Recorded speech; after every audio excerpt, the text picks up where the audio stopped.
Join your hands.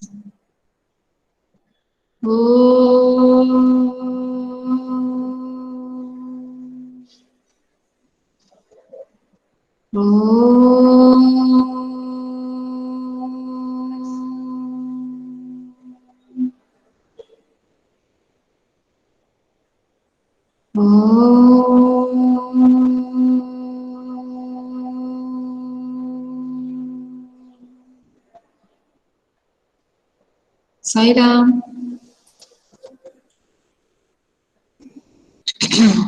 Okay, शुरू कर रहे हैं। अदनान नहीं आया, पूनम नहीं आई, पलक नहीं आई, तो इनका टॉपिक रह गया शांति दूत श्री कृष्ण। ठीक है, आगे आते हैं। प्राची आई है, प्राची भी नहीं ज्वाइन हुई है। वेरी गुड, क्या बात है, टाइम से क्यों नहीं ज्वाइन हुई? प्राची आई थी क्या लास्ट क्लास में? पिछली क्लास में थी प्राची? यस मैम, उसने प्रेजेंट करके दे दिया था। प्रेजेंटेशन दे दिया था? यस मैम, वो कह रही थी कहीं जा रही है। ओके ओके ओके, चलो। शुभ्रा, शुभ्रा रेडी हो बेटा? Yes ma'am. Okay, all the best. चलो शुरू करो, आप भी शुरू करो। मैम आफ्टर शुभ्रा आए। अकेले हाँ, अकेले तुम ऐसे हो जिसके लिए ड्रोन के बनाए इस व्यू को तोड़ना संभव है, यह किसने कहा? अर्जुन, भीम, युधिष्ठिर और Parth. Ma'am please repeat, Shubhra please repeat the question. प्रश्न रिपीट कर दो मैम बेटा। पार्थ का तो मैम आवाज गूंज रही है मैम, क्योंकि मैम 2 माइक खुले हैं ना, इसलिए। किसके? मैं बंद कर देती हूँ, मेरा मेरा भी बंद कर रही हूँ मैं, ठीक है। शुभ्रा रिपीट द क्वेश्चन बेटा। अकेले तुम ही ऐसे हो जिसके लिए ड्रोन के बनाए इस व्यू को तोड़ना संभव है, यह किसने कहा? अर्जुन, भीम, युधिष्ठिर या विराटराज? पार्थ। मैम विराट राज पार्थ।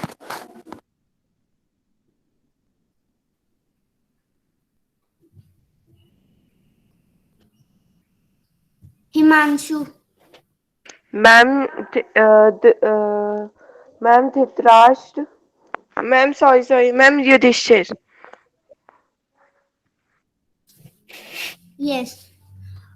अभिमन्यु का इसी समय वध करो, यह किसने कहा? द्रोण, दुर्योधन, विराटराज, भीम? चित्रांशी।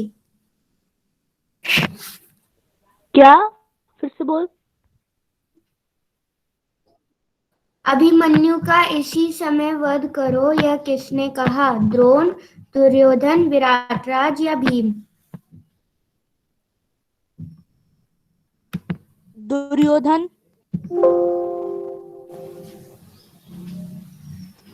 ऑप्शंस सुनो, वो ऑप्शंस दे रही है बेटा, ऑप्शंस भी सुनो और फिर बोलो।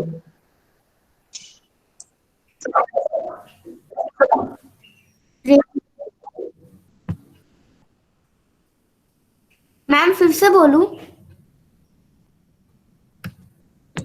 यस, एक बार रिपीट कर दो बेटा।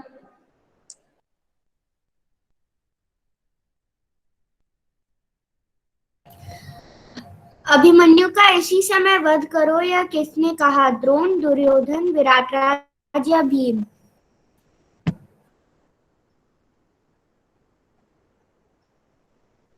मैं बोलूं क्या?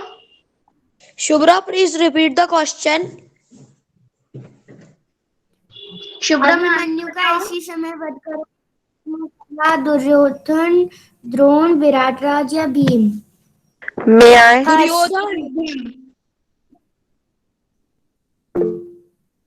दुर्योधन। शुभ्रा दुर्योधन। मैंने हर्ष को कहा है। दुर्योधन।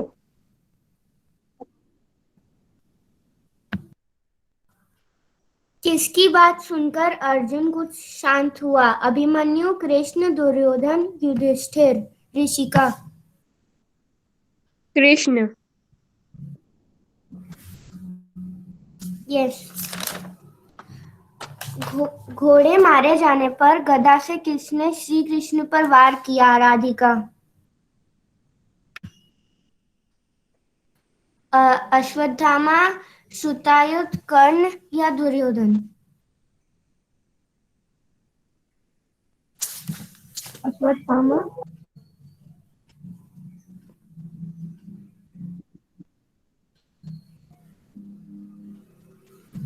राधिका।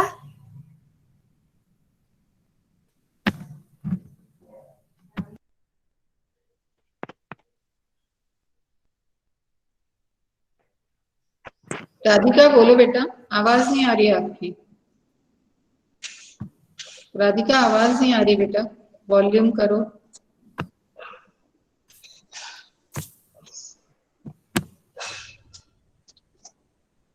कोई आंसर नहीं राधिका का। किसी और? रीतु। श्रुतायुध। हाँ। किसका पुत्र अभिमन्यु पर झपट पड़ा? शांतनु, भीष्म, दुशासन, विचित्रवीर? मैम आवाज गूंज रही है।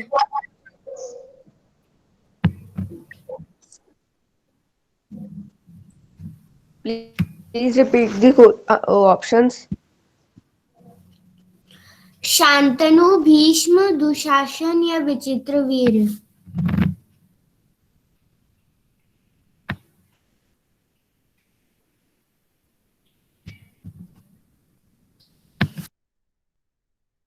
May I? First,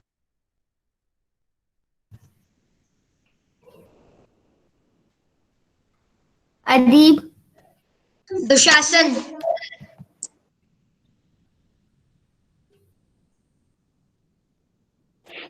yes. किसको चक्रव्यूह में जाना आता था पर बाहर आना नहीं? Zainul.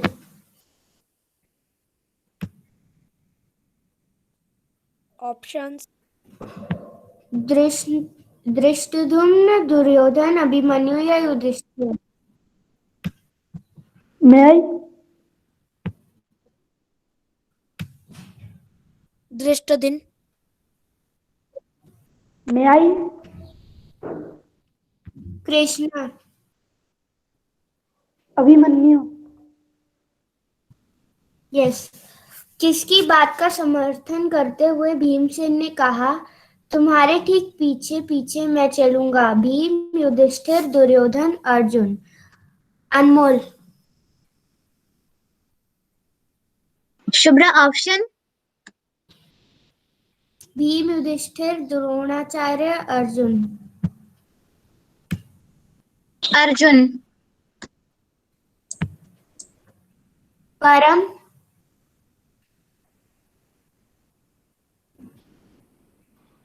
Yes. Can you answer? मैं लेट आया था, मैंने क्वेश्चन नहीं सुना। Can you repeat the question? किसकी बात का समर्थन करते हुए भीमसेन ने कहा, तुम्हारे ठीक पीछे पीछे मैं चलूंगा? भीम, युधिष्ठिर, द्रोणाचार्य, अर्जुन?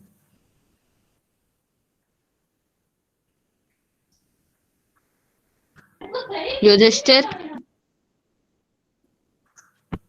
यस। किसने अभिमन्यु का धनुष काटा? Krishna, Karna, Arjun, Dronacharya? Pranav.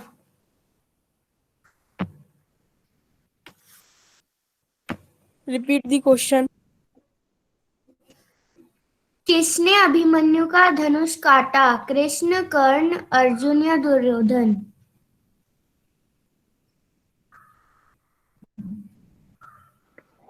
Can I? May I? Duryodhan. may I? Duryodhan तो ऑप्शन ही नहीं। परम। रुद्र। कर्ण। द्रोणाचार्य। Kern. द्रोणाचार्य। प्राची का सही है। राजा वृषशत्रु के बेटे का क्या नाम था? अश्वत्थामा, सैंधव, जयद्रथ, अभिमन्यु। हिमांशु। शुभ्रा में आओ, में आई। I don't know the answer. Shubhra एक हिमांशु? बार फिर से रिपीट करना question.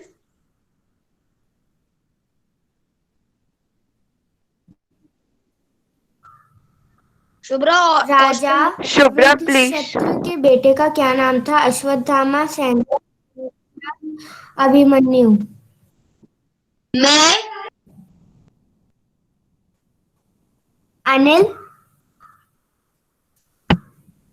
Yes. Jayadratha, Jayadratha. Shubhra Second option. Abhimanyu ने क्या फेंका और गदा उठाकर दुशासन के बेटे से भिड़ गया? ऋषिका। भाला, पत्थर, कवच, पहिया। मैं आई। May I? में आई। गदा। ऋषिका। मैं आई। मैम पहिया। में आई। May I?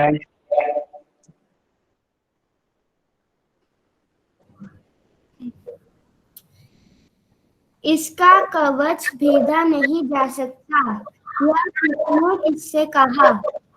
अर्जुन ने अभिमन्यु से, द्रोण ने कर्ण से, कृष्ण ने कर्ण से, कर्ण ने द्रोण से।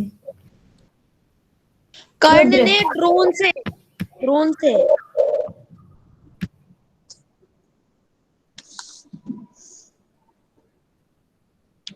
Diksha. Shubhra please repeat the option. Arjun ने अभिमन्यु से, द्रोण ने कर्ण से, कृष्ण ने कर्ण से, कर्ण ने द्रोण से। कृष्ण ने अर्जुन से। कृष्ण ने कर्ण से। May I? अदीब। अर्जुन ने अभिमन्यु से। हिमांशु। फर्स्ट ध्रोण ने कर्ण से। हाँ।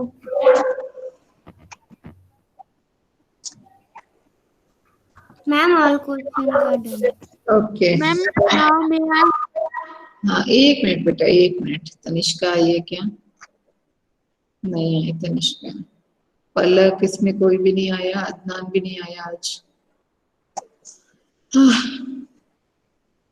अभिमन्यु के बाद युधिष्ठिर की चिंता है। जानुल आपका? Yes ma'am. बेटा मैंने डाला भी नहीं था, बच्चों ने पढ़ा है नहीं पढ़ा है इससे आइडिया नहीं होगा। चिंता और कामना। मैम सिंपल है मैम क्वेश्चन। सिंपल है तो पाठ तो पढ़ा होना चाहिए ना। चलो पूछो, देखते हैं।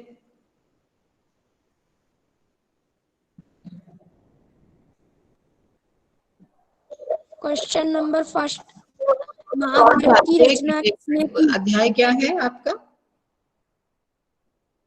युधिष्ठिर की चिंता और कामना। ओके, चलिए आप सभी ने बुक खोली हुई है बेटा? Yes ma'am. ओके गुड, चलो जी। Yes ma'am. ठीक है ठीक है, चलो जानल।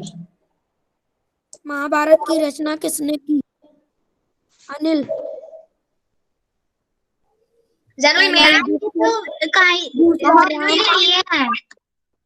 महामुनि वेद व्यास। सही। अनिल ने जवाब दिया। मैम मैंने। नो मैम रुद्र ने। फिर अनिल से पूछ रहा है वो, तो रुद्र क्यों बोल रहा है? मैम उसने बोल दिया मैम। ओके ओके ओके, चलो ठीक है, बोलो। पांडु की कितनी पत्नियां थी? ये इसमें है। एक मिनट जानवर। ये तो फर्स्ट या सेकंड पार्ट में। ये युधिष्ठिर की चिंता अध्याय में थोड़ी ना है। मैम ये जानवर ने लिए हैं नेट पे से। बेटे ये इस पार्ट में कहाँ से आ गया? चैनल, आप बताओ सच्ची, ये आपके पार्ट से संबंधित है कि युधिष्ठिर की चिंता पार्ट से? मैम देख कर लिखे हैं। किससे? युधिष्ठिर की चिंता पार्ट से? नो मैम नेट से। तो बेटा आपको जो पार्ट दिया गया हमने तो वो पूरा करना था ना, इसलिए दिया है, इसीलिए तो दिया है कि सारी चीजें पूरी हो जाए। आपके पार्ट को आपको करना चाहिए था। हम्म,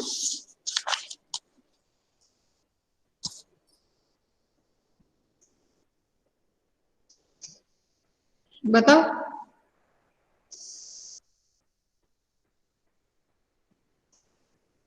आपके पार्ट से आपको आपके सवाल चाहिए मुझे।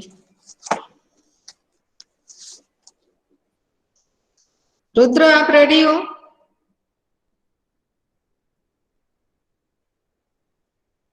रुद्र बाहर। ओके। मैम मैं रेडी। ऋषिका का क्या है? कर्ण और दुर्योधन मारे गए। रितु आप तैयार हो क्या? रितु अनम्यूट करो, बताओ आप तैयार हो? नो।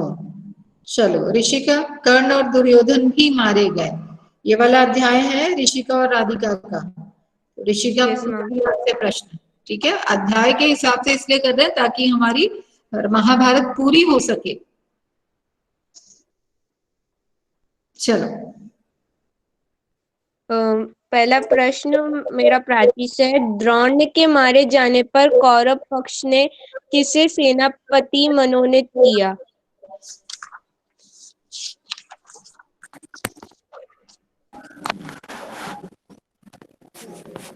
प्राची।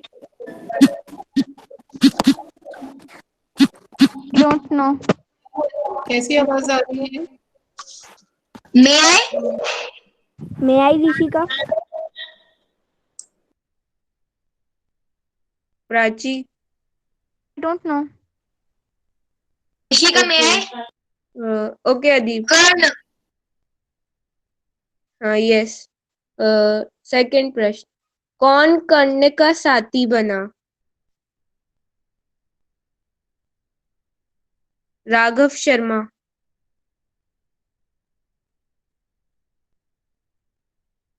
मैम दुर्योधन। गलत।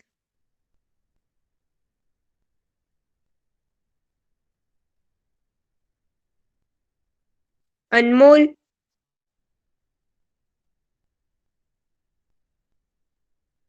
क्वेश्चन क्या है? Can you repeat? कौन कर्ण का साथी बना? अश्वत्थामा। ऑप्शन? ऑप्शंस नहीं है। ऋषिका मधुरा। मैं आए। हिमांशु। शल्य। सही। किसने भीम पर बाणों की वर्षा कर दी? चित्रांशी।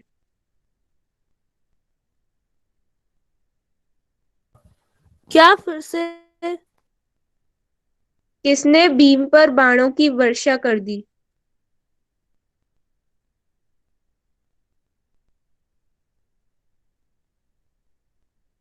मैं आई। नहीं पता।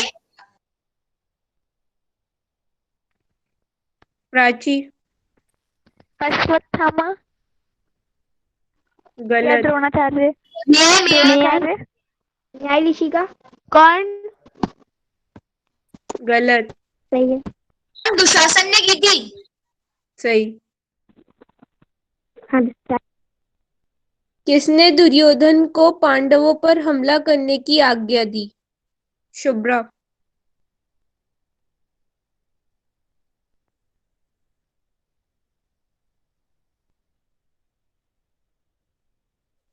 Renuka. Rishika please repeat the question. पता नहीं। ऋषिका में आए। रेणुका,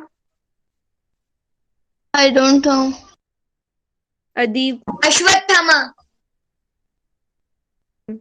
सही उत्तर। कौन द्रौपदी की को भरी सभा में घसीट कर लाया था? जैनुल, शासन. ऋषिका. हाँ सही उत्तर।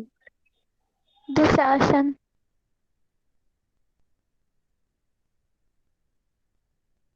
पांडवों की सेना के संचालन का पूरा दायित्व किस पर था? शुभ्रा,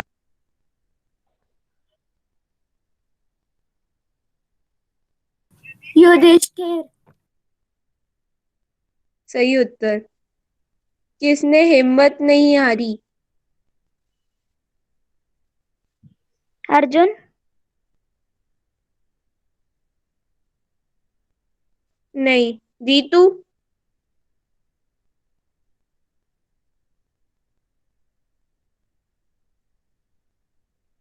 राधिका, ऋषिका में आई. दुर्योधन. नहीं। दुर्योधन. अर्जुन. राघव, पांचों पांडवों. अर्जुन. धृतराष्ट्र के पुत्र। अगला सवाल, शकुनी को किसने मारा था? राघव तिवारी, में आई. जैनुल, नकुल सहदेव. ओके हिमांशु, सहदेव, सहदेव. सहदेव, हाँ सही उत्तर। कौन जलाशय में छुप कर बैठा था? हम पार्थ. हम दीक्षा,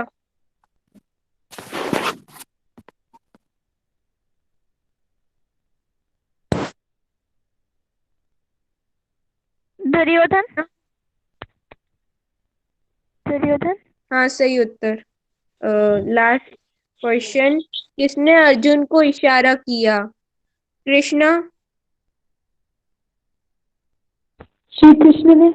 कृष्ण ने. सही उत्तर।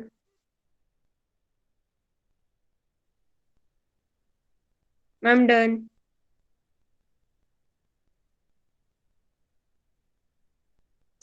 Very good. ओके, अब बाकी के बच्चे, ये हमारा कौन सा बाकी है? देखो, अश्वत्थामा, पांडवों का व्यवहार और श्री कृष्ण व युधिष्ठिर, युधिष्ठिर की वेदना, अश्वत्थामा, और इसके अलावा ये है भूरिश्रवा, जयद्रथ और आचार्य द्रोण का अंत, फिर युधिष्ठिर की चिंता और शांतिदूत श्री कृष्ण। ये टॉपिक्स हमारे बाकी हैं।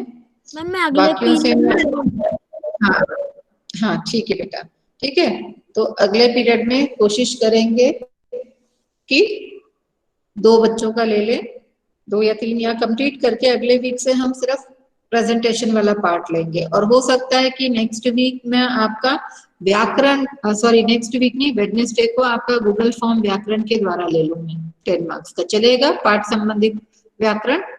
Yes ma'am. है ना, हमारे 4 पार्ट दिए हुए हैं ना हमने, 14, 15, 16, 17, नहीं 13, 14, 15, 16, ठीक है। इनके पार्ट मैम वो आपने भाषण का ग्रुप पर डाला था. हाँ, वो मैं अगले वीक ले लूंगी, अगले वीक लूंगी बेटा, ठीक है।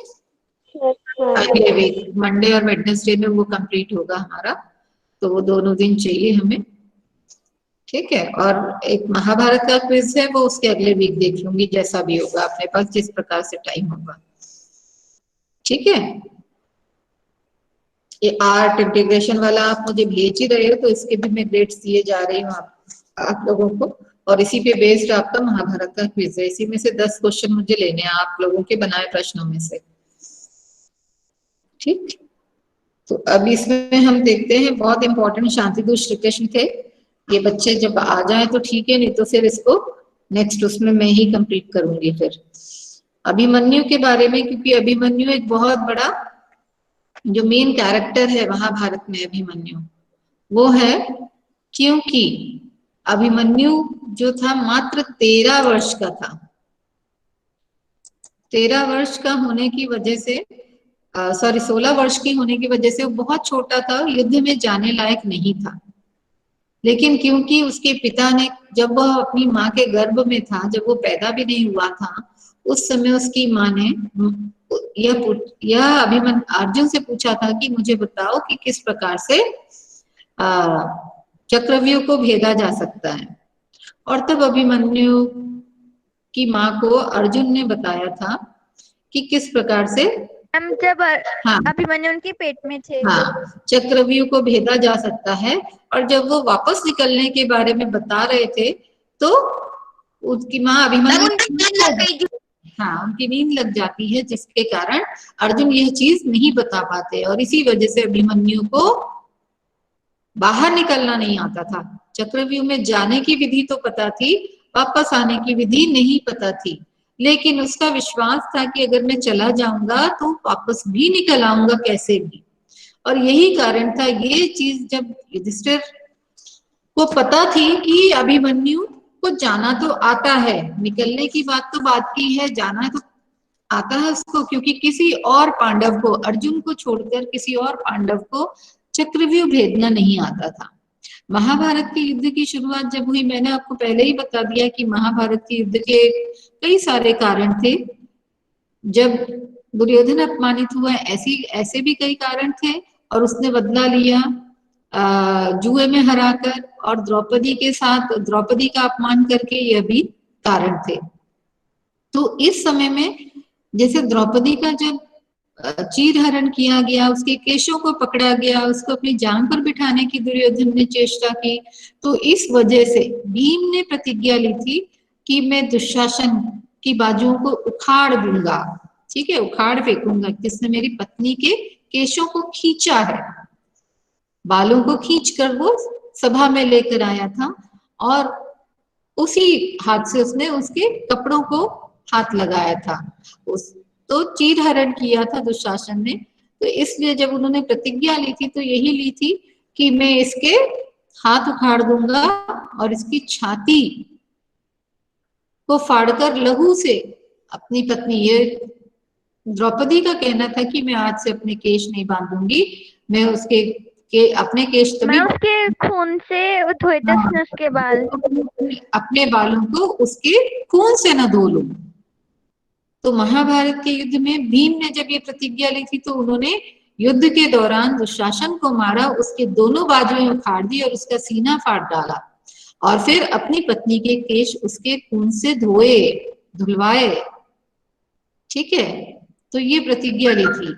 एक प्रतिज्ञा उन्होंने ये भी ली थी कि जब सभा में लाया गया, द्रौपदी को दुशासन खींचता हुआ लाया, और तब उन्होंने कहा, दुर्योधन ने कहा कि तुम अब मेरी दासी हो, क्योंकि तुम्हारे पति तुम्हें हार चुके हैं जुए में, तुम्हें इस चौपड़ के खेल में हार चुके हैं, अब तुम हमारी दासी हो गई हो, तो मेरे कहे अनुसार तुम्हें काम करना पड़ेगा, अतः मेरी गोदी में बैठो।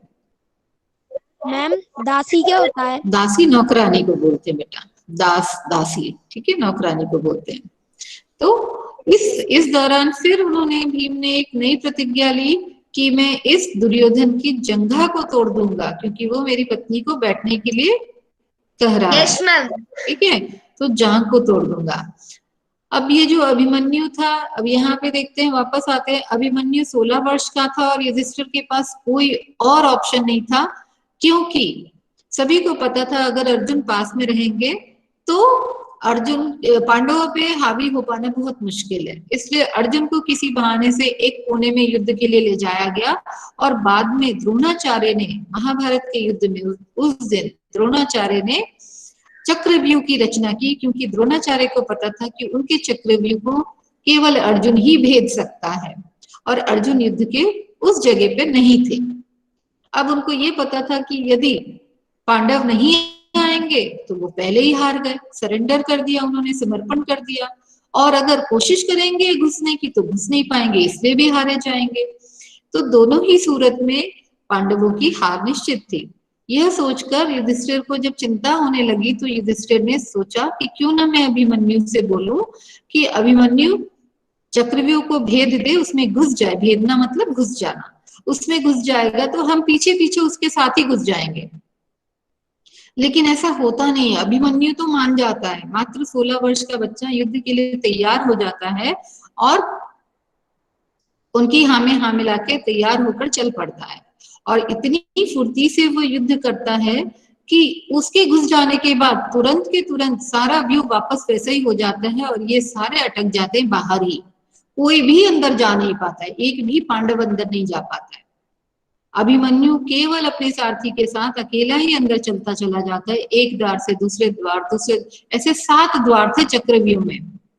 व्यू की रचना कैसे थी? सैनिकों को किस तरीके से रचा गया था? व्यू के रूप में, सर्कल के रूप में। यस मैम, सर्कल के रूप में। ऐसे 7 सर्कल्स थे, ठीक है, 7 घेरे थे। उन 7 घेरों में एक लीडर होता था, ठीक है। उस जगह को पहचान के उस लीडर से युद्ध करके उसको हराकर अंदर घुसना होता था, द्वार खोलकर। तो अभिमन्यु ये सब कर पाया और जब वो फटाफट युद्ध, इतनी फुर्ती से युद्ध कर रहा था कि किसी को संभलने का मौका ही नहीं दे रहा था। उसने पीछे पलटकर एक बार भी नहीं देखा कि मेरे पीछे मेरे संरक्षक, मेरे जो चाचा लोग हैं, मेरे ताऊ हैं, वो कोई आ रहा है कि नहीं आ रहा है।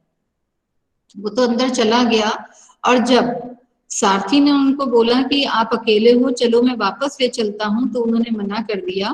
कहा कि मैं अर्जुन का पुत्र हूँ, मैं पीठ नहीं दिखा सकता, मैं तो सामना करूंगा, चाहे कुछ भी हो जाए, मेरी जान भी चले जाए। और जब वो फुर्ती से युद्ध करते हुए 7वें द्वार पे भी पहुंच जाते हैं तो कौरवों को टेंशन होने लगती है, कौरव परेशान हो जाते हैं ये सोचकर कि इतना छोटा बालक हम जैसे महारथियों को जब हरा देगा तो कल लोग हमारे ऊपर थूकेंगे, कहेंगे कि एक छोटे से बालक से हार गए। इसलिए सबने मंत्रणा की और सबने ग्रुप बनाकर 7 ने एक साथ मिलकर उस पर वार किया। एक छोटा सा बालक, जबकि युद्ध के नियम के अनुसार निहत्थे पे वार नहीं किया जा सकता था और एक के साथ एक ही का युद्ध हो सकता था, ये नियम है, आमना सामना एक से ही होगा।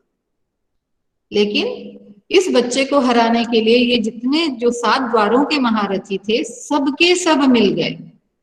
किसी ने ये टेंशन नहीं ली, किसी ने ये नहीं सोचा कि हम गलत कर रहे हैं इस बच्चे के साथ में। सबको ये टेंशन थी कि हमारी जग हसाई होगी, हमारे बारे में लोग क्या सोचेंगे, और इसलिए 7 ने गलत कार्य किया। गलत कार्य करने का तात्पर्य है कि सबने उसको घेर कर मार डाला।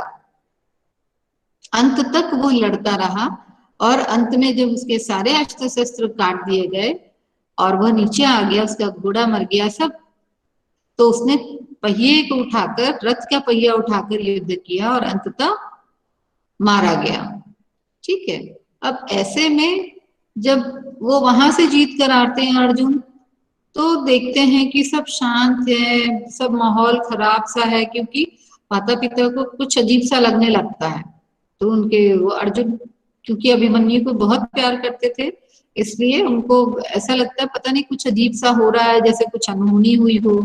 और जब वो वापस पहुंचते हैं अपने शिविर में, अपने कैंप में, टेंट्स में, तो सबसे पूछते हैं, कोई जवाब नहीं मिलता उनको, सबके मुंह लटके हुए होते हैं। तो उनको समझ में आ जाता है कि क्या हुआ है, और तब वो बिलक बिलक कर रोते हैं और वो जयद्रथ का वध करने का निश्चय करते हैं कि अगले दिन शाम तक यदि वह जयद्रथ का वध ना कर पाए तो वो अपना अस्त्र शस्त्र त्याग देंगे।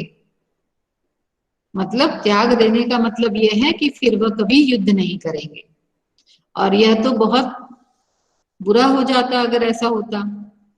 तो अगले दिन जब युद्ध करने की बारी आई तो उन्होंने सिर्फ जयद्रथ को देखा कि जयद्रथ मिल जाए कहीं पे, किसी और से युद्ध करने की कोशिश नहीं की। और ये चीज जब कौरवों को पता चली तो उन्होंने जयद्रथ को बचाने का कोशिश किया और शाम तक बचाए रखा उसको। शाम तक बचाए रखने का तात्पर्य यह था कि शाम को हम तमाशा देखेंगे कि किस प्रकार से अर्जुन अग्नि में अपने सारे अस्त्र शस्त्र डाल रहा है। लेकिन होता क्या है, कृष्ण को टेंशन होने लगती है। कृष्ण क्योंकि अर्जुन को हारता हुआ, बादलों के पीछे में सूर्य को छुपा देते हैं।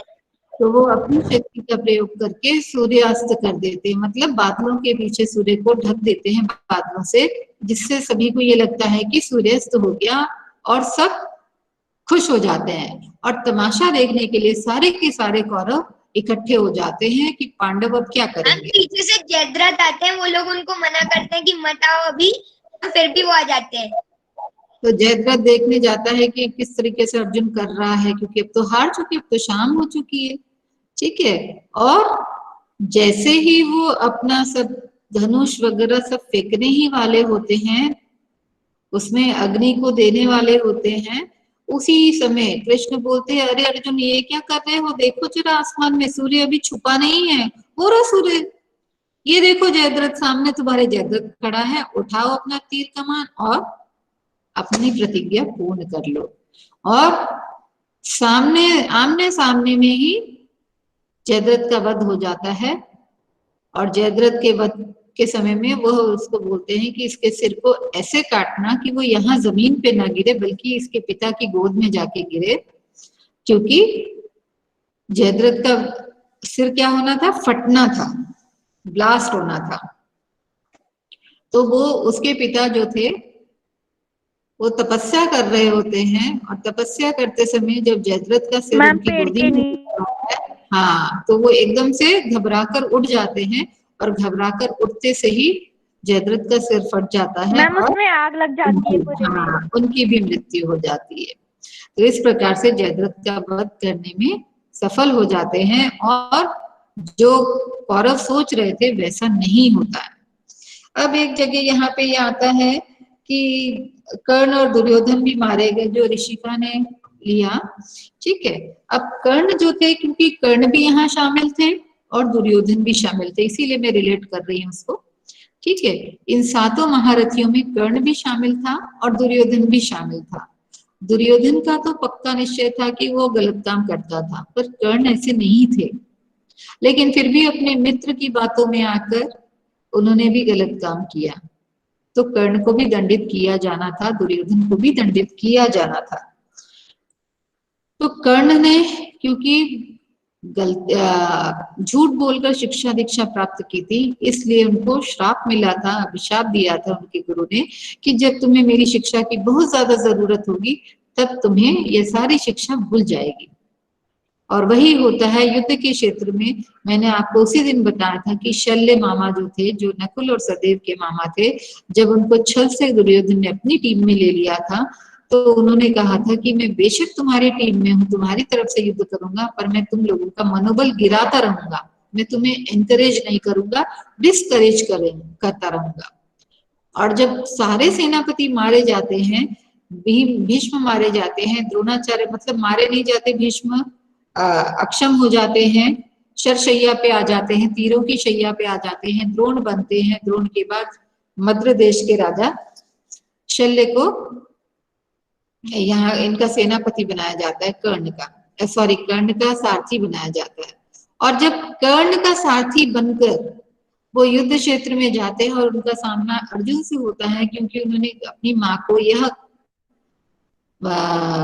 प्रॉमिस किया था कि मैं सिर्फ आपके एक ही बेटे को मारने का प्रयास करूंगा, वो है अर्जुन।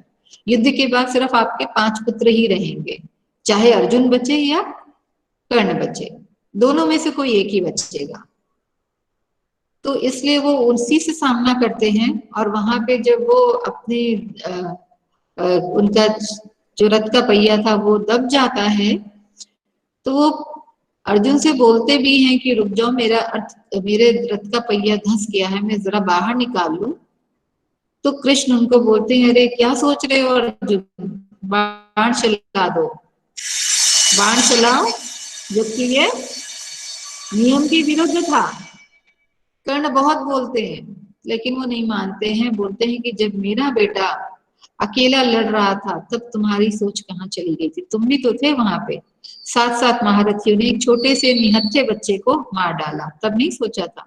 इसलिए कुछ सोच विचार नहीं करके वो कर्ण का वध कर देते हैं, तब कर्ण भी मारा जाता है। अब रहे दुर्योधन, जो कि मैम फिर बाद में उनकी मम्मी ने बताया था कि वो उनके बड़े भाई थे। बड़े भाई थे। ठीक है।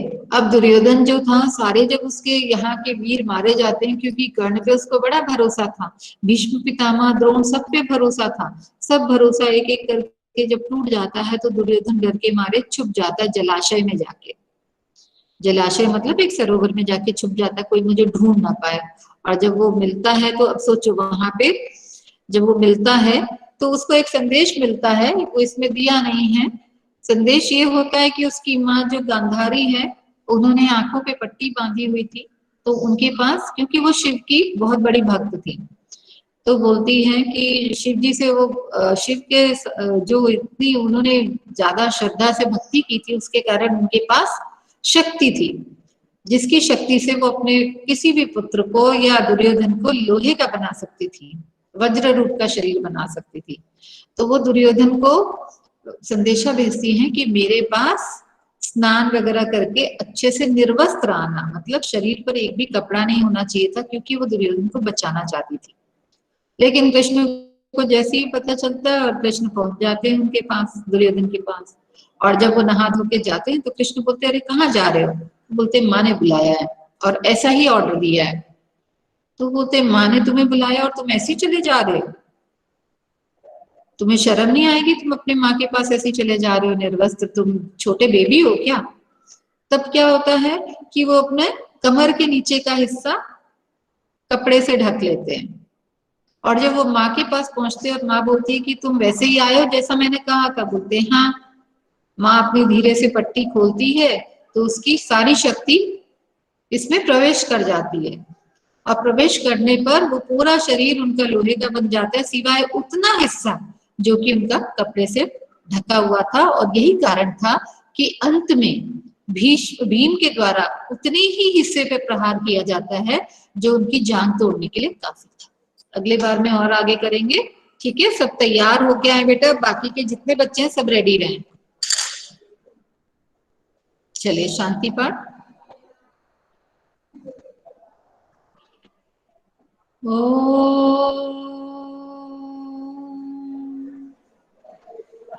शांति शांति शांति। साईराम, साईराम बेटा। Thank you ma'am. बाय।